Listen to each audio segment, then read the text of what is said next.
Bien, bienvenidos a la sesión de la tarde. Hoy es viernes. Es difícil de creer cuán rápido ha avanzado el tiempo, ¿cierto? El tiempo vuela cuando lo estamos pasando bien. Ahora vamos a estudiar esta tarde el capítulo titulado Mide el templo de Dios.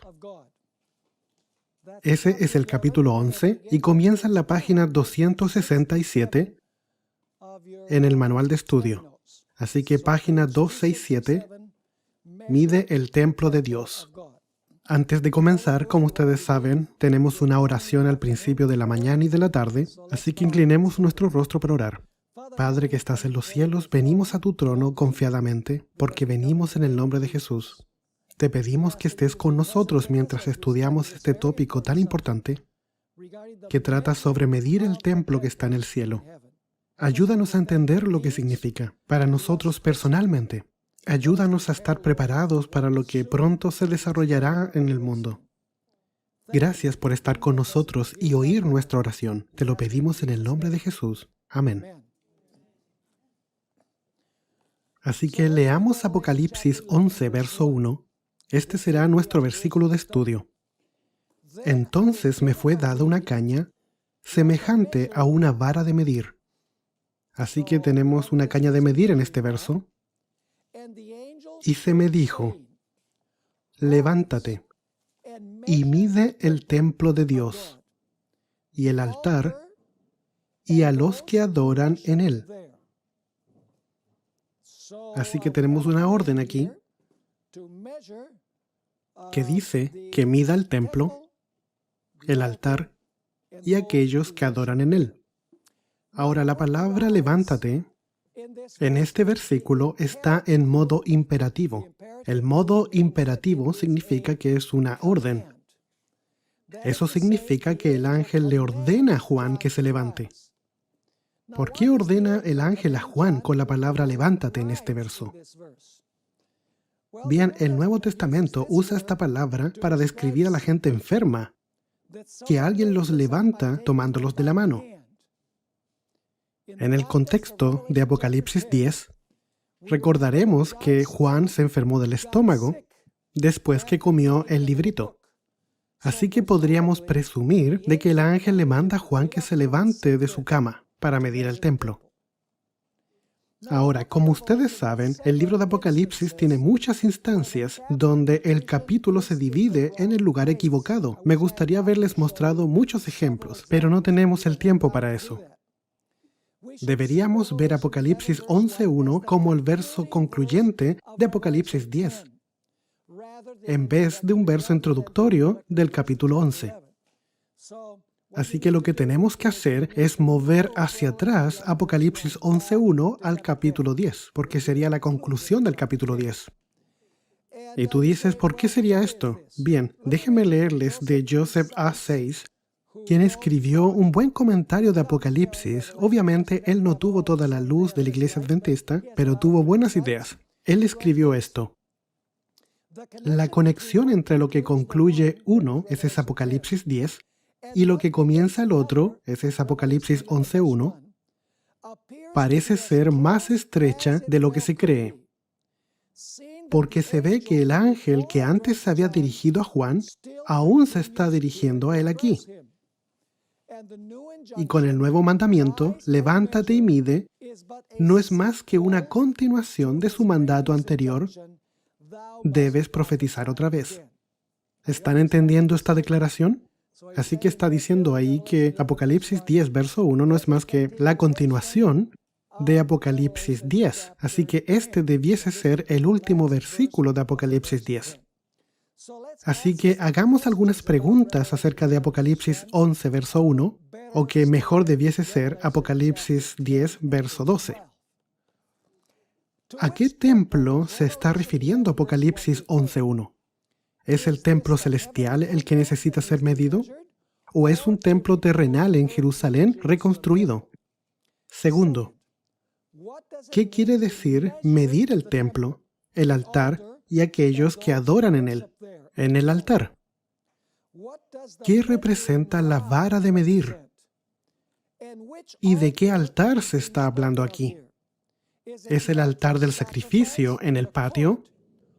¿O es el altar del incienso en el lugar santo? Y por supuesto, la pregunta sería, ¿por qué es necesario medir al altar del incienso si se trata del altar del incienso? Entonces, vamos a la primera pregunta. ¿A qué templo se refiere Apocalipsis 11, verso 1? El error fundamental que cometieron los mileritas fue creer que el templo que tenía que limpiarse era la tierra, que el santuario era la tierra. Y lo interesante al respecto es que no hay ni un solo versículo en la Biblia que nos diga que la tierra es el santuario. Fue simplemente una suposición de parte de ellos. Claramente, el templo referido aquí está ¿dónde? Es el santuario celestial. Los romanos destruyeron el templo terrenal ¿cuándo? En el año 70. Y ya no existe más. Cuando la sexta trompeta sonó, entre 1798 y 1844, ¿existía algún templo judío? No, no había templo judío. Así que esto no se puede estar refiriendo a medir el templo literal que se encontraba en Jerusalén. Además, el libro de Hebreos deja muy claro que el santuario terrenal y sus servicios eran sombras de lo celestial. Cuando Jesús murió, el velo del templo fue rasgado de arriba a abajo. Dios estaba anunciando que el sistema ceremonial había logrado su objetivo y su final.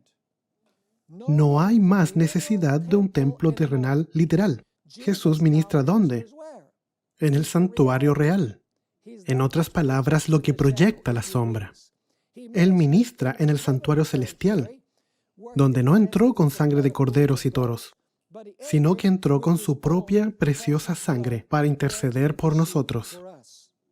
Además, el libro de Hebreos establece que las cosas celestiales deben ser limpiadas con la sangre de mejores sacrificios que los que hay en la tierra. Noten Hebreos 8, versos 1 y 2, que nos dice claramente dónde Jesús está ministrando hoy día. Ahora bien, el punto principal de lo que venimos diciendo es que tenemos tal sumo sacerdote, el cual se sentó, ¿dónde? A la diestra del trono de la majestad en los cielos, ministro del santuario y de aquel verdadero tabernáculo que levantó el Señor y no el hombre. Así que, ¿cuál es el verdadero templo o tabernáculo? Es el santuario celestial, y ya no hay más una serie de sacerdotes que mueren. Tenemos un sacerdote, un sumo sacerdote que vive por siempre, de acuerdo con el libro de Hebreos. Ahora, ¿las cosas celestiales tienen que ser limpiadas también como las cosas terrenales? ¿Como el santuario terrenal tiene que ser limpiado? Noten Hebreos 9:23. Fue pues necesario que las figuras... ¿Qué son las figuras? Ese es el sistema terrenal. Que las figuras de las cosas celestiales, esa es la realidad, fuesen purificadas así. Así que, noten esto. Fue pues necesario que las figuras de las cosas celestiales fuesen purificadas así, pero las cosas celestiales mismas, ¿cómo tienen que ser limpias? Con mejores sacrificios que estos. Así que el santuario celestial tiene que ser limpiado también. Ciertamente, si el santuario terrenal necesita ser limpiado, eso significa que el santuario celestial, la realidad, también necesita ser limpiado. Ahora, hay dos palabras para templo en el Nuevo Testamento. La primera es la palabra hieron. La segunda palabra es naos. El libro de Apocalipsis nunca usa la palabra hieron, que generalmente se refiere al templo entero como un complejo. En otras palabras, incluye el patio, el lugar santo y el lugar santísimo. Sin embargo, la palabra naos se usa 16 veces en el libro de Apocalipsis. Y cada vez que se utiliza la palabra naos, se refiere al lugar santísimo del santuario celestial. Un ejemplo de esto se encuentra en Apocalipsis 11, verso 19. Aquí se utiliza la palabra naos y nos da la idea de dónde se utiliza la palabra. Dice ahí, Y el templo de Dios no es Gerión, no es todo el complejo del edificio, sino que el templo de Dios, el naos, fue ¿qué? Abierto en el cielo. Así que si fue abierto, significa que antes estaba ¿cómo? Cerrado. ¿Y qué se ve cuando este templo se abre? ¿Dónde está este templo? Y el arca de su pacto se veía ¿dónde? En su naos, en su templo. Así que, ¿a qué se refiere la palabra templo aquí? Se refiere al lugar santísimo. ¿Cómo sabemos eso? Porque el arca del pacto estaba en el lugar santísimo. Ahora, noten el fenómeno que ocurre cuando el templo en el cielo se abre. A propósito, ¿qué hay en el templo? El arca. ¿Y qué hay dentro del arca? La ley. Noten ahora el fenómeno en naturaleza que ocurre cuando el templo se abre y el arca se ve, y por implicancia, las tablas de la ley. Se nos dice en Éxodo capítulo 19, esto está en la siguiente página, Éxodo 19, versos del 16 al 20.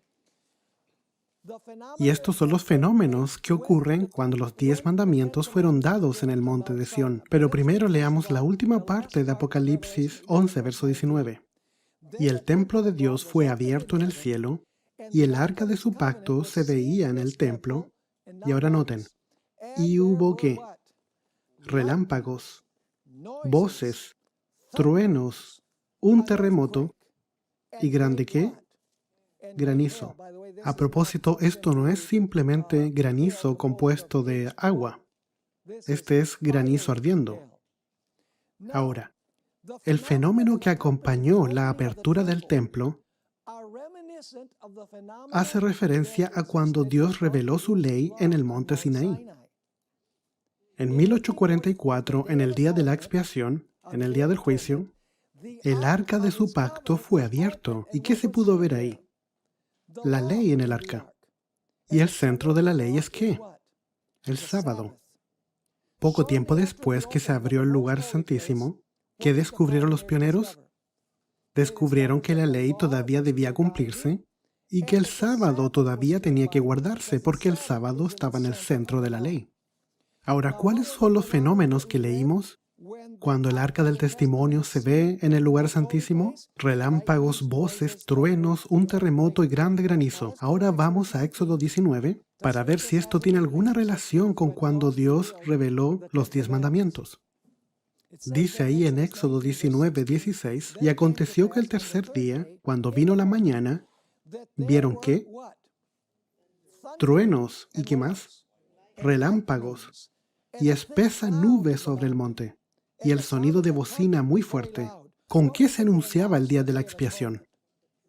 Con trompetas, ¿cierto? Así que dice, y sonido de bocina muy fuerte, y se estremeció todo el pueblo que estaba en el campamento. Y Moisés sacó del campamento al pueblo para recibir a Dios, y se detuvieron al pie del monte.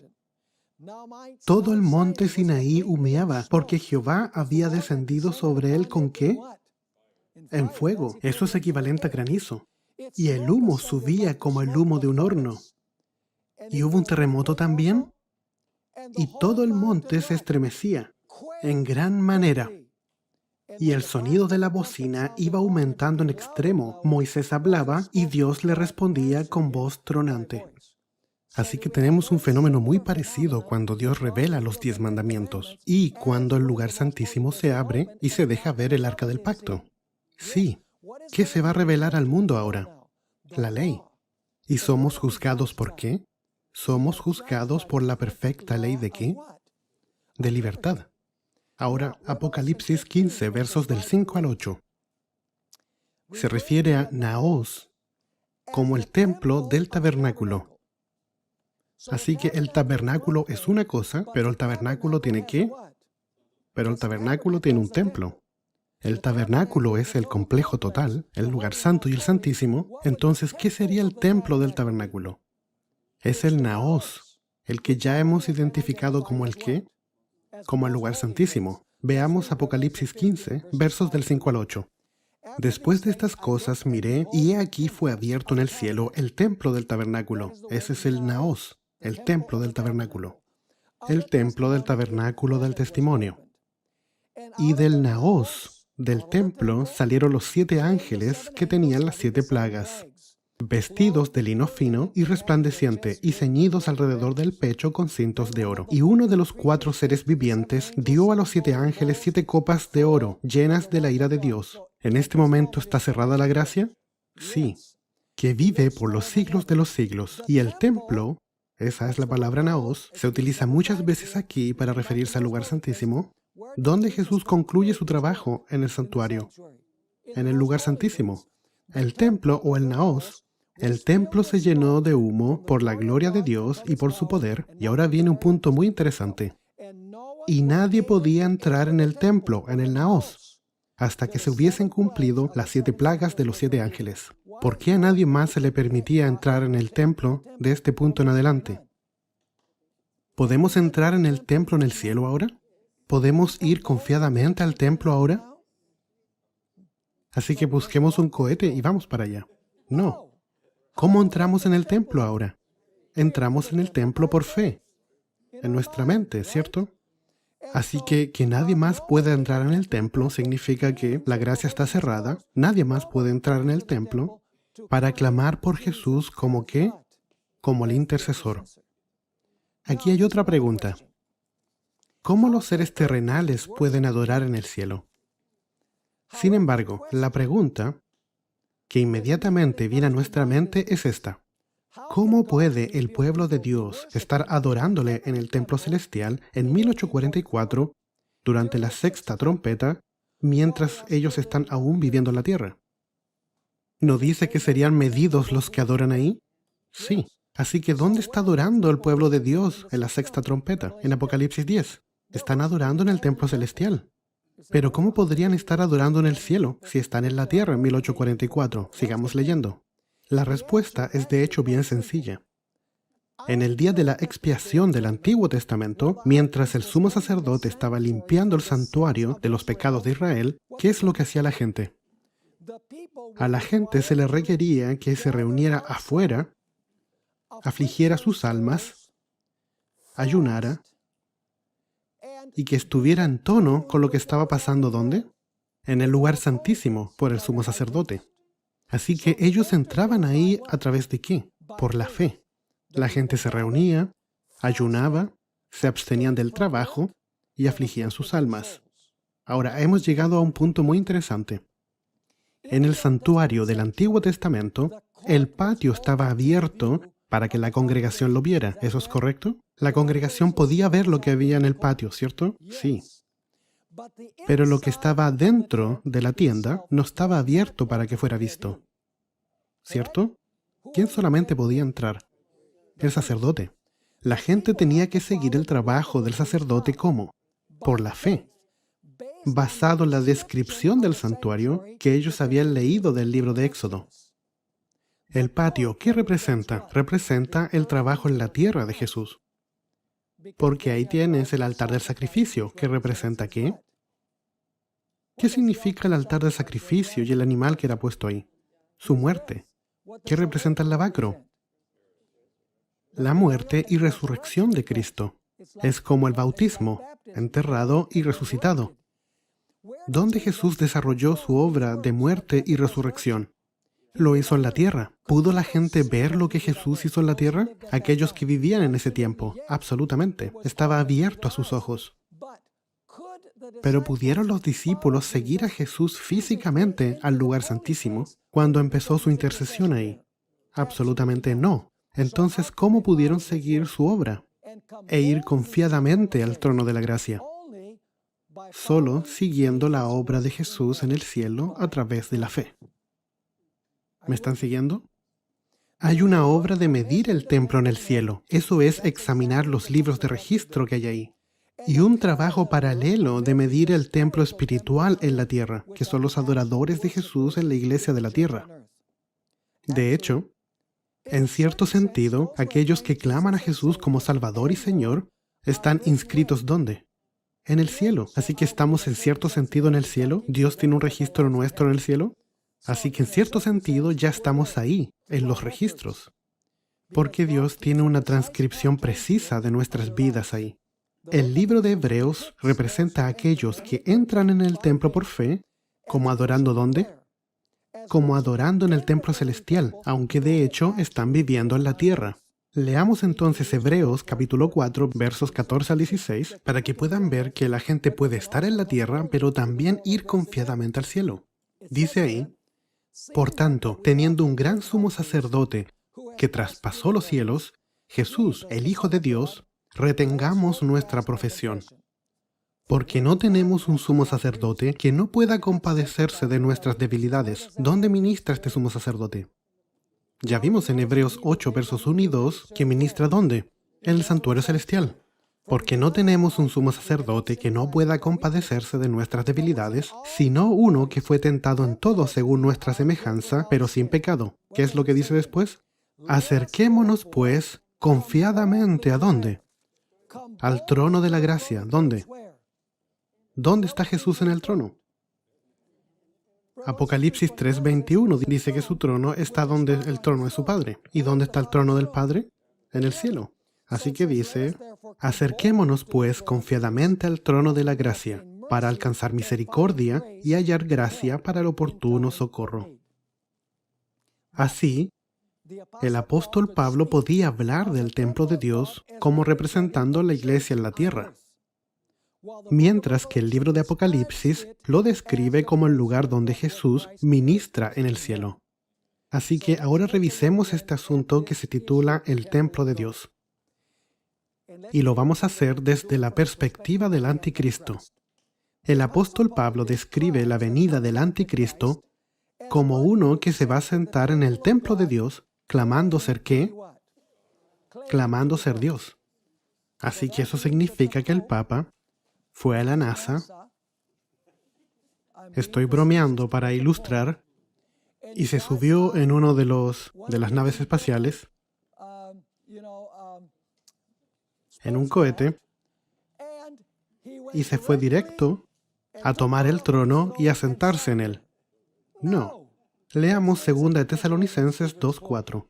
El cual se opone, ese es el anticristo, el cual se opone y se levanta contra todo lo que se llama Dios, o es objeto de culto, tanto que se sienta ¿dónde?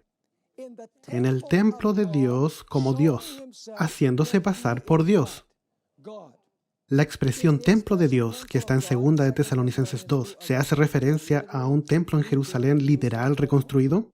Obviamente no. El templo de Dios está ¿dónde? En el cielo. Así que es imposible para el Papa ir y sentarse en el asiento de Dios o en el trono de Dios en ese templo. El anticristo no se sienta en el templo celestial, sino en el terrenal. ¿Cuál es el terrenal?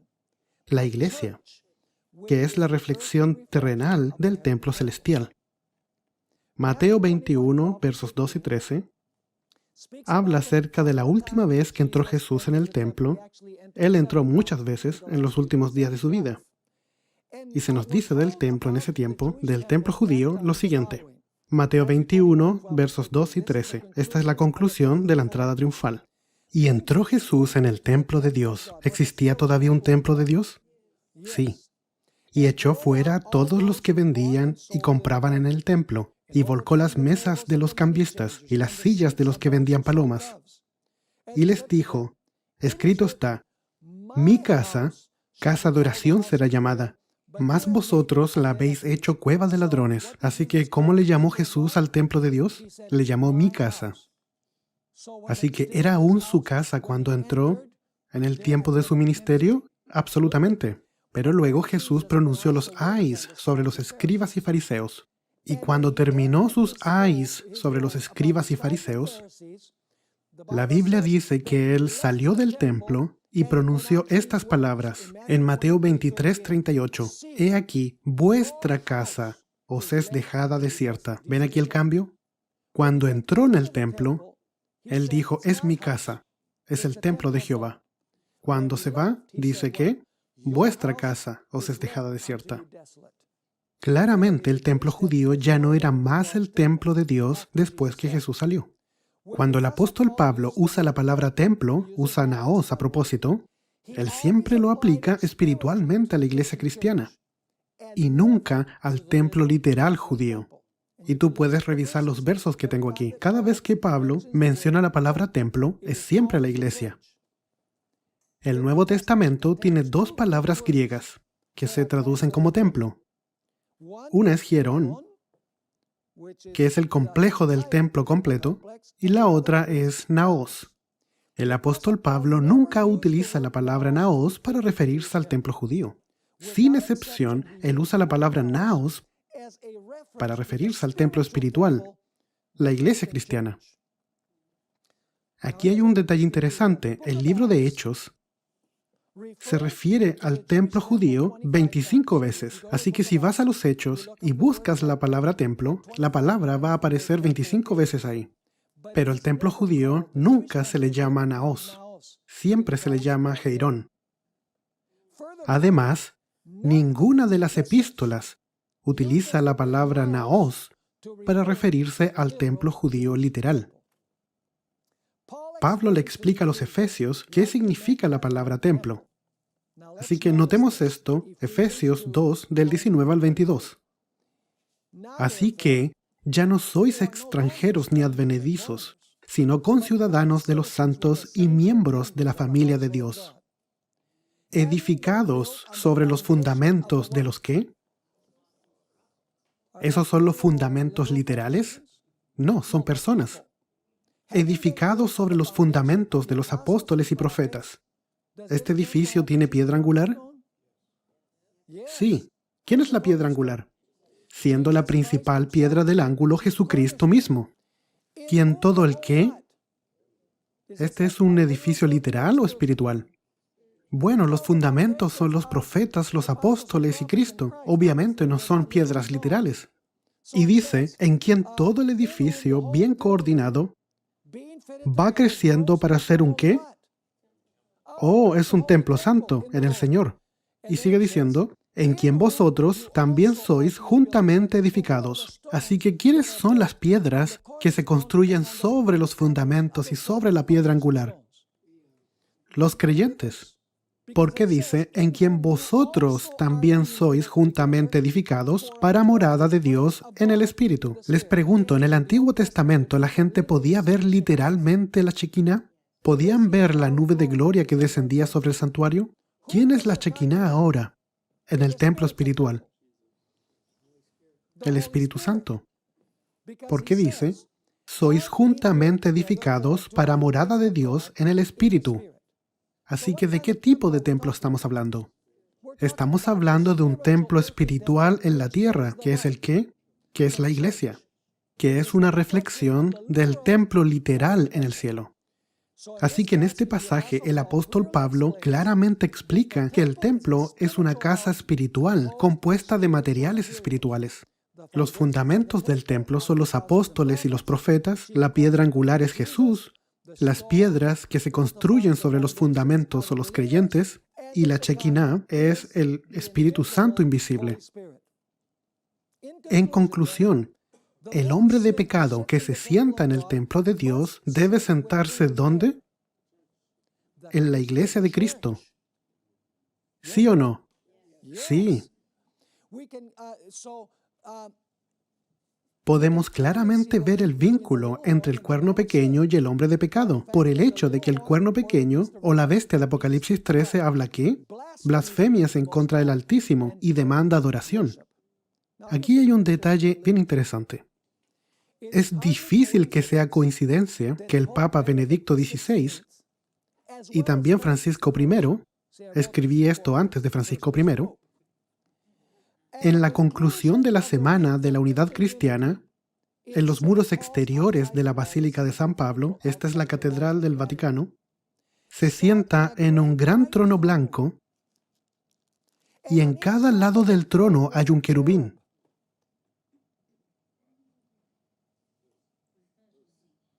¿A qué les recuerda eso? A propósito, sí menciona a Francisco, así que agregué esto después. Interesante. Noten el Salmo 80, verso 1. ¿Quién es el que habita entre querubines? Dice en el Salmo 80, verso 1, Oh pastor de Israel, escucha, tú que pastoreas como a ovejas a José, tú que estás entre querubines, resplandece. ¿Y de qué color es el trono de Dios? Blanco. ¿Qué imagen estás obteniendo de esto? Que Francisco y Benedicto XVI dicen que están ocupando el trono de Dios entre los querubines.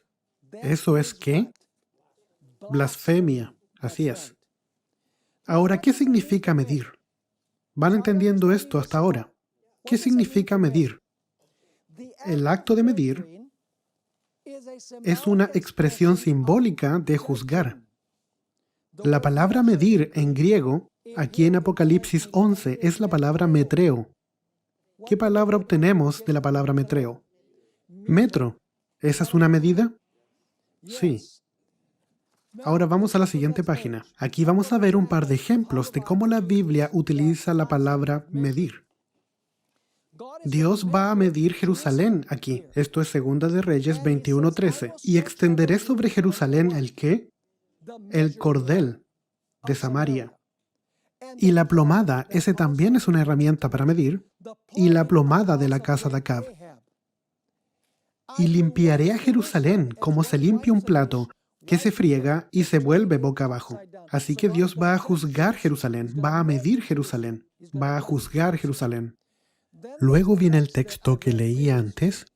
Este es Mateo 7 y vamos a leer los versos 1 y 2. No juzguéis para que no seáis juzgados, porque con el juicio con que juzgáis, seréis juzgados, y con la medida con que medís, os será medido. Les pregunto, ¿juzgar y medir son dos conceptos sinónimos? En este verso, absolutamente. Ellen White también está de acuerdo. En la siguiente declaración, el Comentario Bíblico Adventista, volumen 7, página 972, el gran juicio está tomando lugar y ha estado ocurriendo durante algún tiempo. Ahora dice el Señor, ¿ahora ella va a citar Apocalipsis 11:1? Sí. Ahora dice el Señor, mide el templo y a sus adoradores. Recuerda, cuando estás caminando por las calles pensando en tus cosas, Dios te está ¿qué? Midiendo. ¿Qué significa? ¿Te está qué? Juzgando. Cuando estás atendiendo tus deberes domésticos, cuando te involucras en una conversación, Dios te está midiendo. Recuerda que tus palabras y acciones están siendo daguerrotipadas. Esa es una antigua palabra para fotografía. En los libros del cielo, cómo el rostro es reproducido por el artista en la placa pulida. Una vez Ellen White describió a una mujer que juzgaba mucho. Y esto es un poco cómico. Usted puede ser una bendición, le dijo a ella. Puede ayudar a los que necesitan ayuda, pero tiene que dejar de lado su medida o cinta de medir, porque no es usted quien debe usarla. Uno que es infalible a sus juicios, que comprende las debilidades de nuestras naturalezas caídas y corruptas, es el que tiene el patrón. Él pesa en la balanza del santuario, y todos aceptaremos ¿qué? Su justa medida.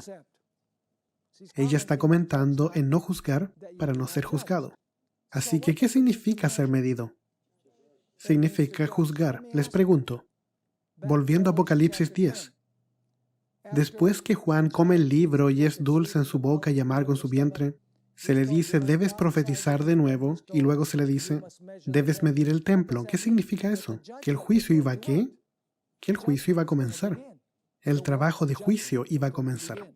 A propósito, ¿cuál es la cinta de medir del juicio? Noten estas dos declaraciones que tenemos aquí, señales de los tiempos, 29 de diciembre de 1887. Cuando se establezca el juicio y se abran los libros, tu vida y la mía serán medidas por la ley del Altísimo.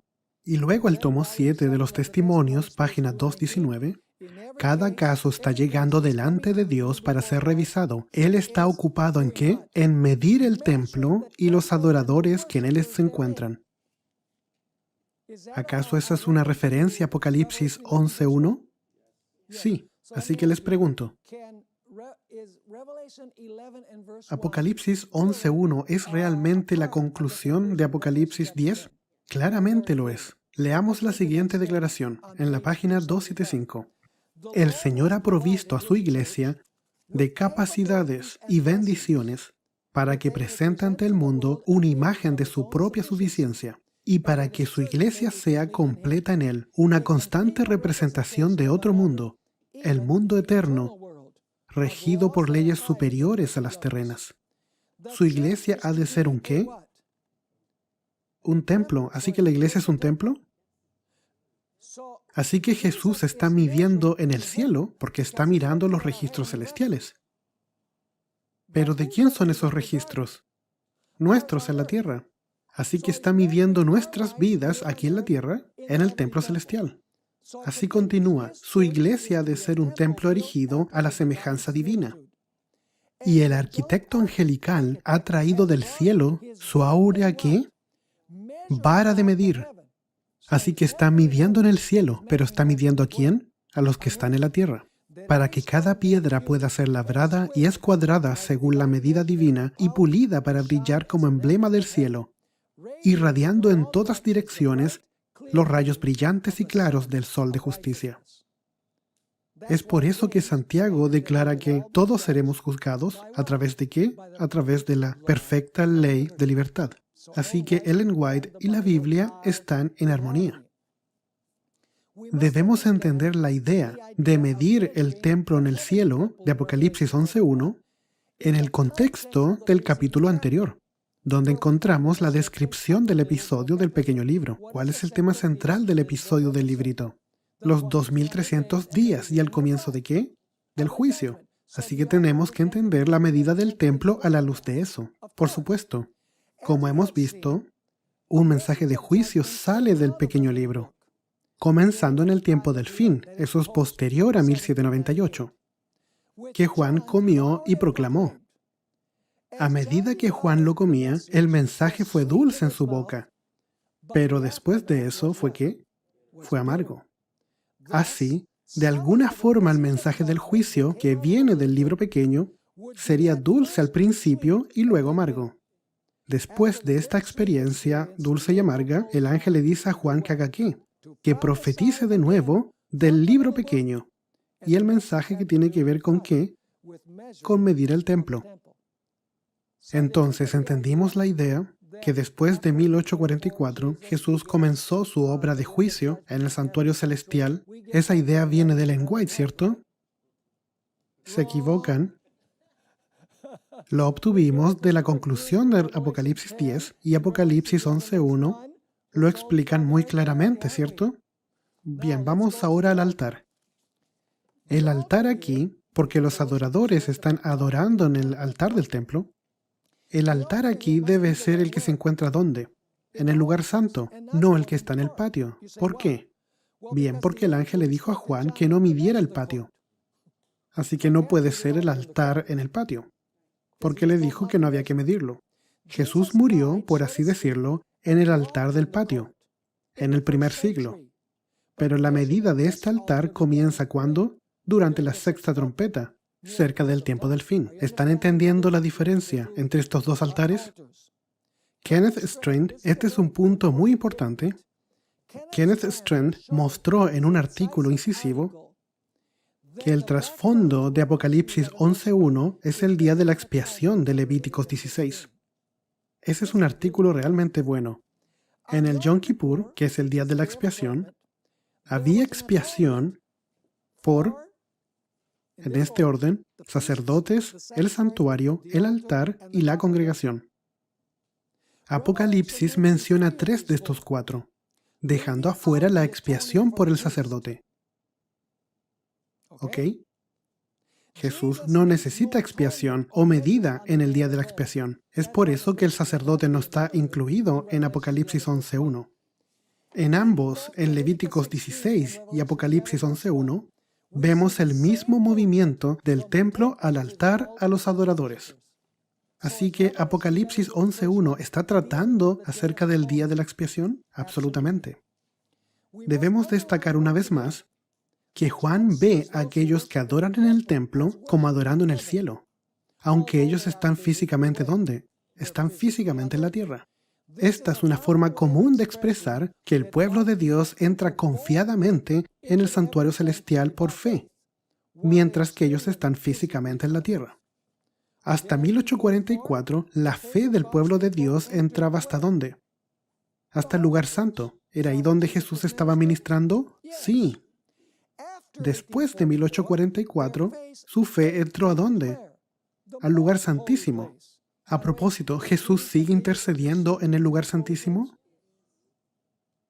Por supuesto. Lo que hace es tomar una función adicional, que es juzgar. Pero si Jesús hubiera cesado su ministerio en el lugar santísimo, todos habrían perdido después de 1844. Así que continúa intercediendo. ¿Cómo se acercan las personas al trono de la gracia? Esa es una gran pregunta. ¿Cómo se acercan las personas al trono de la gracia? ¿Lo hacemos cómo? A través de la oración. ¿No vamos confiadamente al trono de la gracia a través de la oración? ¿Esa es la forma en que entramos a través de la fe al santuario celestial? Absolutamente. Noten Salmo 141:2. Estamos lidiando con este altar, el del incienso. Suba mi oración delante de ti como ¿qué? Como el incienso, el don de mis manos como la ofrenda de la tarde. En Lucas 1 encontramos algo muy interesante. Aquí Zacarías, el padre de Juan el Bautista, está sirviendo en el lugar santo en su turno. Había 24 cursos o 24 diferentes turnos que los sacerdotes tomaban para servir y ofrecer incienso.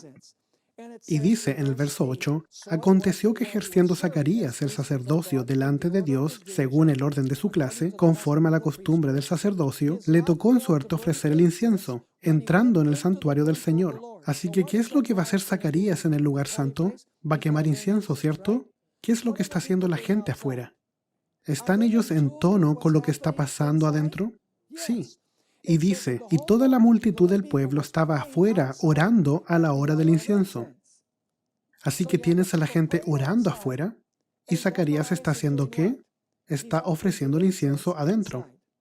¿Eso es más o menos verdad también con lo que hacemos hoy aquí en la tierra? Entrando por fe a un lugar que no podemos ver, a través del incienso de los méritos de Cristo. Absolutamente. Ahora, el incienso no representa la oración. El incienso es combinado con la oración. Y ya hablamos de esto antes, muchos días atrás. Noten Apocalipsis 8, 3 y 4. Otro ángel, esta es la introducción a los ángeles. Otro ángel vino entonces y se paró delante del altar. ¿Qué altar? El altar del incienso. Se le dio mucho incienso para añadirlo ¿a qué? A las oraciones de todos los santos sobre el altar de oro que estaba delante del trono. Así que ¿el incienso representa oración? No. Las oraciones son ¿qué? Combinadas con el incienso. Y dice, de la mano del ángel subió de la presencia de Dios el humo del incienso con las oraciones de los santos. Y ya leímos esta declaración antes, pero es absolutamente hermosa. En Lugares Celestiales, página 69. Cristo se ha entregado para ser nuestro ¿qué? Sustituto y garantía, y no descuida a nadie. Hay una reserva inacabable ¿de qué? De perfecta obediencia, que proviene de su obediencia. Sus méritos, su abnegación y su sacrificio propio están atesorados en el cielo como incienso para ser ofrecido con las oraciones de su pueblo. A medida que las oraciones humildes y sinceras del pecador ascienden ¿a dónde? Estamos en la tierra, pero las oraciones van ¿dónde? Al cielo. Cristo mezcla con ellas los méritos de su vida de perfecta obediencia. Nuestras oraciones reciben la fragancia de este incienso. Sin embargo, no todas las oraciones son sinceras y genuinas. Algunas oraciones son hechas con lágrimas de cocodrilo. Proverbios 28:9. Vamos a leer de la Reina Valera y de la Nueva Versión Internacional. La Reina Valera dice, el que aparta su oído para no oír la ley, su oración también es abominable. ¿Hay gente que ora que se aparta de la ley de Dios? ¿Y cómo es su oración? Una abominación. Me gusta como lo dice la Nueva Versión Internacional. Dios aborrece la oración del que se niega a obedecer la ley. Noten Jeremías 7:16. Tú pues no ores por este pueblo, se le dice al profeta, ni levantes por ellos clamor ni oración, ni me ruegues, porque no te oiré. ¿Por qué? Porque ellos estaban en rebelión. Decían ser el pueblo de Dios, pero estaban en rebelión. Salmo 66, versos 18 y 19. Si en mi corazón hubiese yo mirado la iniquidad, ¿qué pasaría?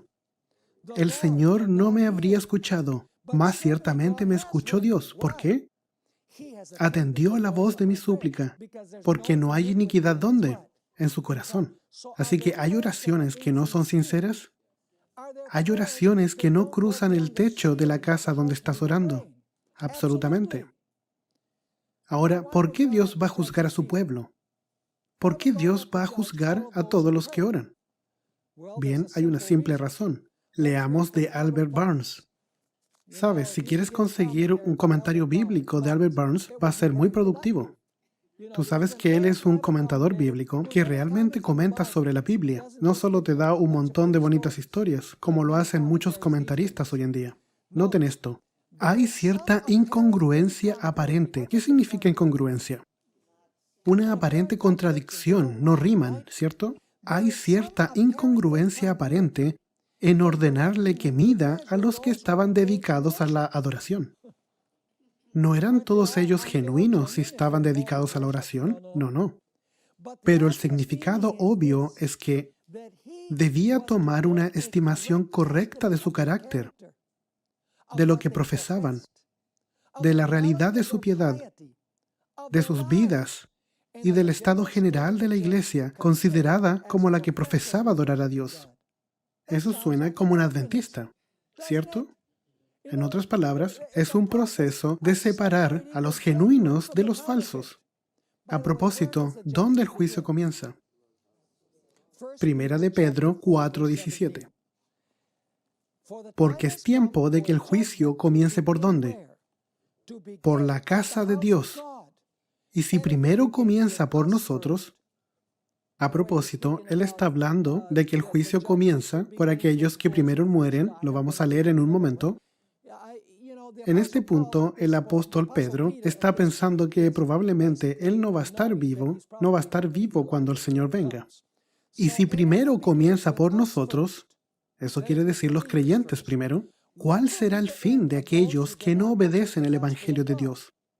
Así que, ¿quién es juzgado primero? Aquellos que declaran a Jesús. ¿Quién será juzgado después? Quienes son expresados como aquellos que no obedecen el Evangelio de Dios. ¿Esos son juzgados cuándo? Durante el milenio. Ahora, ¿cuál es la casa de Dios? ¿Por qué dice que el juicio comienza en la casa de Dios? ¿Qué es eso? Primera de Timoteo 3, 14 y 15. Pablo mismo lo explica.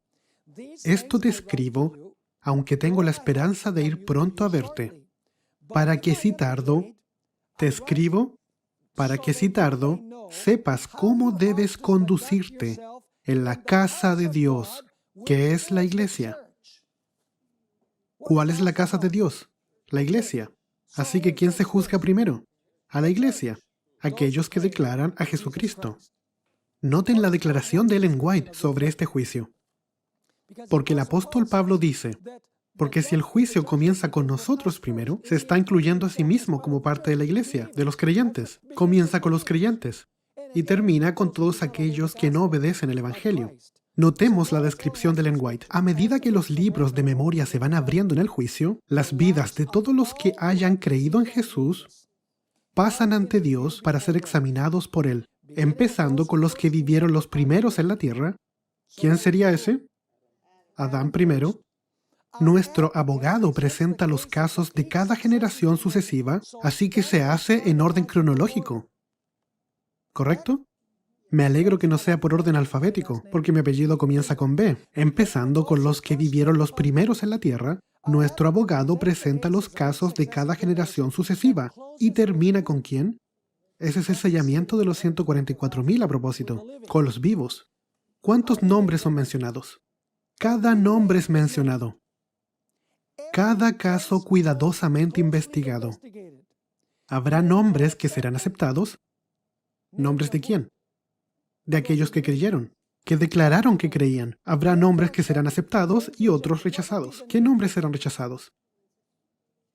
que declararon que eran creyentes, ¿esos serán rechazados? Sí. ¿Por qué serán rechazados? Porque los registros mostrarán que eran falsos creyentes. Ella continúa. En caso de que alguien tenga en los libros de memoria pecados de los cuales no se haya arrepentido y que no hayan sido perdonados, su nombre será borrado del libro de la vida. Y la mención de sus buenas obras será borrada de los registros de Dios. Claramente, el juicio que se describe en Apocalipsis 11:1 se aplica solo a aquellos que profesaron seguir a Jesús y le adoraron por fe en el altar del incienso en el templo. Tenemos una interesante parábola que contó Jesús para ilustrar qué pasa con una persona que clama por misericordia pero que no es sincera. ¿Puede Dios revocar el perdón? Sí, Él puede revocar el perdón. ¿Se acuerdan de la historia de los dos deudores? Había un individuo que le debía 10,000 talentos a su señor. Probablemente malversó el dinero. Y el señor le dijo, ven y hagamos cuentas. ¿Y qué dijo este deudor? Empezó a llorar, oh, por favor, te voy a enviar a la prisión, le dijo el señor. Oh, por favor, dame tiempo, te voy a pagar. Y por supuesto el señor dijo, ¿pagar? ¿Me estás bromeando? ¿10,000 talentos? Nunca podrás pagar eso. Así que dijo, arrójenlo a la prisión, confísquele sus bienes, tomen a su familia con él. Y él sigue clamando, por favor. Y así su señor se movió a misericordia. Y le dice a él, adivina qué, porque tú clamaste a mí por misericordia, tu deuda es perdonada. ¿Ya no tengo que pagar? No. Tu deuda es perdonada. Oh, dice él, esto es increíble. Así que él se va de ahí y encuentra a alguien que le debe 100 denarios, un equivalente a 100 días de trabajo, una cantidad significativa, pero que podía ser pagada en cuotas. Y ve a esta persona y le dice, págame lo que me debes. Y este individuo no hace con el deudor lo que el Señor hizo con él. Le dice, oh, por favor, dame tiempo y te pagaré. Y él dice, no te voy a dar ni un solo segundo. Y lo agarró del cuello y lo estaba ahogando. Les pregunto, ¿por qué él le clamó a su Señor? ¿Porque él lamentaba haber quedado endeudado? No, porque él no quería sufrir las consecuencias. ¿Están conmigo? Un arrepentimiento falso, lágrimas de cocodrilo, si tú quieres. Luego, los mensajeros del Señor vieron que esto había pasado, así que fueron y le dijeron al Señor lo que esta persona había hecho. A propósito, ellos representan a los ángeles, que registran nuestras obras. Y le dijeron, ¿te acuerdas de esta persona que le perdonaste una deuda que nunca podría haber pagado? En cuanto salió por la puerta, él no apreció el significado de lo que es perdonar. Perdona nuestras deudas como nosotros perdonamos a nuestros deudores. En cuanto salió, estaba ahogando al otro deudor y solo le debía 100 denarios. Así que el Señor dice, tráigame a ese hombre acá. Y le dice, yo te perdoné una deuda que no podrías haber pagado. ¿Por qué no perdonaste una deuda a otra persona? Y lo arroja a prisión con toda la familia hasta que pague toda la deuda. Y murió en prisión, podríamos decir, porque no había forma de que él pagara. ¿Acaso su perdón fue revocado? Sí, porque nuestras obras muestran si nuestro arrepentimiento es genuino. ¿Están entendiendo este punto? Yo no puedo decir, por ejemplo, una persona que golpea a su esposa y dice, oh, lo siento, y una hora después la maltrata de nuevo. Esa es señal de que no es verdadero arrepentimiento. Verdadero arrepentimiento es manifestado en un cambio en la vida. Cuando yo era niño, a veces yo peleaba con mis 3 hermanas. El Señor no me bendijo con un hermano, así que no había nadie que me defendiera. Así que yo peleaba con mis hermanas y mis padres, porque ellas eran mujeres, mi padre decía, hijo, te voy a dar una tunda. ¿Sabes lo que significa eso, cierto? Así que él se sacaba el cinturón. ¿Sabes lo que le decía a mi papá? Oh, no, papá, lo siento. ¿Tú crees que realmente lamentaba pelear con mis hermanas? Claro que no. Lamentaba ser castigado. Ese es falso arrepentimiento. Aprendí mucho desde entonces. Me llevo muy bien con mis hermanas. ¿Están siguiendo esto? Bien, vamos ahora a un resumen. El ángel desciende del cielo a la tierra, sus características físicas se describen ahí, viene con un rollo abierto, pone un pie sobre tierra firme y otro sobre el mar, ruge como un león y su eco es como 7 truenos. El ángel le dice a Juan que selle el mensaje de los 7 truenos y que no los escriba. El ángel hace un juramento en el nombre del Creador que el tiempo no sería más. Luego el ángel le da el libro a Juan y le dice que lo coma. Y lo come, y fue amargo en su vientre y dulce en su boca. Luego ahí Juan sufre indigestión. Luego el mismo ángel le da la orden a Juan que profetice de nuevo, del libro pequeño. Luego el mismo ángel le dice que mida el templo. Luego el misterio de Dios es consumado. Y luego las 7 trompetas suenan. ¡Wow! ¿Por qué nuestra iglesia existe? Para proclamar este mensaje. Este mensaje distintivo, donde todo está relacionado con el lugar santísimo. Ellen White escribió: en un sentido muy especial, los adventistas del séptimo día han sido colocados en el mundo como centinelas. Ese es un rol defensivo, ¿cierto? El centinela defiende, no deja al enemigo entrar. Y transmisores de luz. Eso es ofensiva.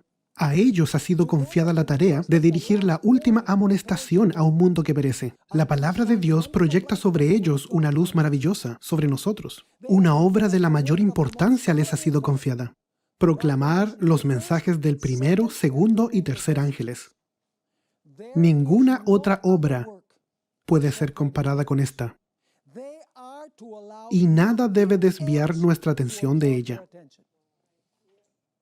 ¿Qué pasa si la iglesia no cumple con su misión? Aquí hay una cita que no se lee mucho. Eventos de los últimos días, páginas 59 y 60. La iglesia adventista del séptimo día debe ser pesada en la balanza del santuario. Dios no solo pesa a personas, sino iglesias también. Será juzgada conforme a los privilegios y ventajas que haya recibido.